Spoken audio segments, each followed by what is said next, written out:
Hey guys, it's Monster Art here. Welcome back to my channel.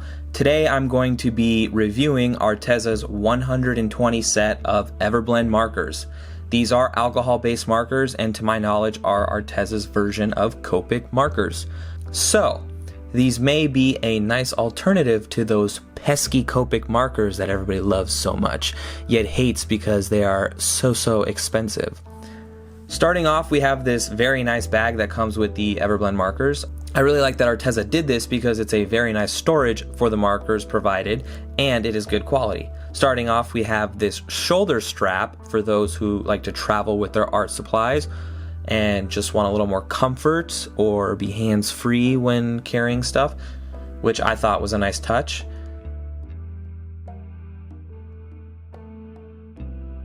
In the back, we have this thin pocket that can pretty much only hold sheets of paper. So I just use it for the Swatches sheet provided. I like that Arteza gives you a Swatches sheet because it already came in handy when I was using the markers. I needed to find a cool blue, and I found that using the sheets were the fastest way to find what I need. Moving into the bag, we have the 120 set of EverBlend markers. I was very pleased to see the wide color range, especially with the grays. I think Arteza really nailed it with the amount of grays provided. I'll talk more about the color range a bit later and express my full opinion on them, but this was just my initial reaction when I first opened them. Quick side note, when I first opened the bag, I thought I was short on markers, but then quickly learned that all 120 were there, and there are just extra slots available in the bag in case you have more markers or need a place to store them. This was very cool because I do own 2 Copic marker sets, and I have purchased extra colors that are not in those sets, and I have nowhere to store them except in drawers or bins. So I really like that Arteza did this and was wondering why Copics didn't have a better storage case. This bag can also open up by releasing the Velcro tabs on each side. This gives you more access to the markers and can be flipped through, similar to that of a binder. Getting into the marker itself, there are 2 tips, with the first being a bullet nib. I think this is going to be the biggest topic about Arteza versus Copic because Copic sketch markers have a brush nib, which many people love, including myself, and my initial reaction regarding the bullet nib was a lack of excitement. However, I will elaborate about this later in the video. One nuance I really appreciate about these markers is that Arteza made the tip of the actual marker the color of the ink, so there are no issues knowing which marker you are using. Sometimes with Copic markers, the nib looks red, but in reality the ink is pink. So kudos to Arteza for that nice touch. On the other side of the marker, you have the classic chisel nib, which is pretty much on all Copics and is used for sharp edges, certain styles, or laying down a lot of ink. Now we are getting into the blending of these markers, and I will be comparing them to Copic sketch markers. On the left, I'm using the Arteza EverBlend, and on the right, I'm using Copic sketch. I blend from red to yellow for both markers. I think a lot of art reviewers have this problem, but the camera definitely isn't accurately showing the true color. Looking at it now, it seems like the orange is more red on camera, but it is what it is. I'll try to explain it the best way I can. Anyway, the EverBlend did a very nice job at blending. I was quite shocked and very pleased with how nice the results were, especially since I was using a bullet nib and didn't like the idea of using it. I'm very used to the brush nib on Copic sketch markers, but was quite pleased with the overall feel of the bullet nib. Overall, I was very satisfied with how these markers performed in this little test. That being said, when I used the Copic sketch, I did get a little bit better results.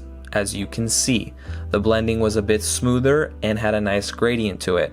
That could be because of the brush nib, I'm not sure. Also, it's important to note that the red for the Copics is darker than the red for the EverBlend, which is also making it look like a better transition.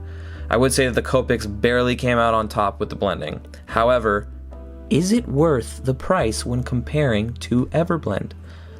That is the question. In this next test, I blend colors of different shade that are in the same hue, and I used the chisel tip this time. The results for this came out to be very similar. Both performed very well, and I didn't think there was much of a difference, except the EverBlend markers seemed to blend faster than the Copics. basically meaning that the Copics would just take a little more work and time to get the same blend. Lastly, I just lay down some swatches of the red, orange, and yellow I used in the blending test, just to show a comparison of color and ink quality. I think the quality of both markers matched each other. No complaints there. Alrighty, let's put these markers to work and see what they could really do. Side note, halfway through my process, I realized I foreshortened this leg a bit too much, and I just had to bring attention to that because it's been bothering me and I cannot unsee it, and now you too cannot unsee it. Oh well, I'll pay more attention to that next time. Back to the review. I start off with an Arteza 0.4mm multiliner to add some black shading to Spider-Man and get that comic book style of shading. Next, I start to work with Spidey's reds. My plan was to work from dark to light and have the lightest areas be on the orange and yellow side. As I got into it, I felt like the yellow was too much, so I backed it off by adding a light layer of red over it. Again, it doesn't look that obvious on camera, but in person there is more orange and yellow peeking through that red, which was quite nice because I was worried that the red might completely overpower and swallow the oranges and yellow underneath. So again, very impressed with these markers.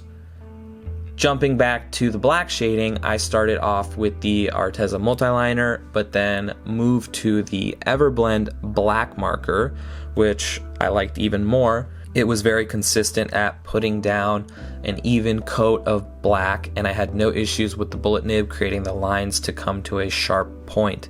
If I wanted something very fine or sharp, I would just jump back to the Arteza multiliner. When working with the blues, the blending was very nice. I had no complaints when transitioning from dark to light and really enjoyed this process. And at this point, I started to realize that my initial worries and lack of excitement about the bullet nib was wrong. Pretty quickly into this piece, I really liked the control and accuracy and overall feeling of the bullet nib. It was a nice change from the brush nib on the Copic sketch markers, and I can completely see myself using these markers for future pieces. Towards the end here, I go in and tone down some of the vibrant colors with some gray markers to knock it back and give it more depth in the shaded areas. Lastly, off camera, I took a white pen and added some specular highlights to make it pop.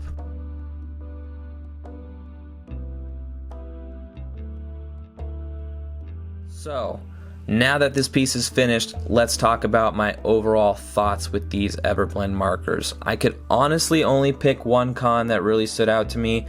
I know Arteza already added 60 markers to their original 60 set to get this 120 set, but I believe if they added another 60 markers similar to that of the Copic Sketch Set E, then I think Arteza would sweep the community off their feet. I said earlier in the video that this set has a great color range, and I still stand by that. Arteza did a fantastic job on the grays and adding skin tones, but I think the only thing that I wanted to see more of were very, very soft tones of all the colors except the grays. Other than that, I was blown away by these markers. I've been a Copic user for a very long time, and I will continue to use them because I already have them, but I will certainly use the EverBlend markers as well. And I think the thing that I just can't wrap my head around is the fact that these markers are $120 for 120 markers. So that's $1 a marker with a free case, whereas a set of 72 Copic sketch markers are roughly $300 to $320 on Amazon. The materials aren't really the limitations, it's more about the skill of the user. So purchasing expensive markers isn't really going to make you a better artist. So if you are on a budget, or just don't want to spend a lot of money, Arteza EverBlend markers might be something you should consider. In my opinion, the quality of these markers match Copic's and the blending is almost as good. I left a 10% discount code for Arteza in the description that is valid until September 25th, as well as links to their website if you are interested in picking these up or anything else in their store. It is an affiliate link, so if you do use the link, I do make a couple of bucks at no extra cost to you. That is all I have for you guys. If you like this video, please go ahead and give it a thumbs up. If you are new here, please subscribe and click the bell so you never miss out on a video. Thank you so much for sticking around, and I will see you guys next time.